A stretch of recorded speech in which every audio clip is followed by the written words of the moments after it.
Hi, my name is Tobi. I come from Berlin. I'm mostly an Elixir developer these days, but I'm also really in the Ruby community as well, which is not as much functional.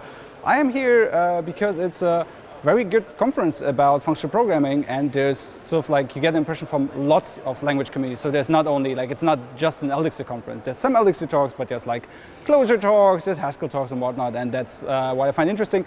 But I also gave a talk, and my talk was called Stories in Open Source, which is basically my story throughout open source. My contributions, what went good, what didn't go good, and sort of like all the projects I maintain and what I learned from them. So it's a very personal talk, a very personal story. I love Poland. You know, I've been to Krakow before, and Krakow was this very fun city. I also wanted to come back to Krakow, and so it seemed cool. My friend Devin Estes was also going to speak here, so we talked about, so we both sort of like applied, both gave a talk here, and so it was really nice to get to know people. And then it was just great because then, you know, you also get to know the organizers a bit. I mean, Basha is still here, but then also at the time was still Cats, and Cats was very fun and very cool, and so it was a very great experience.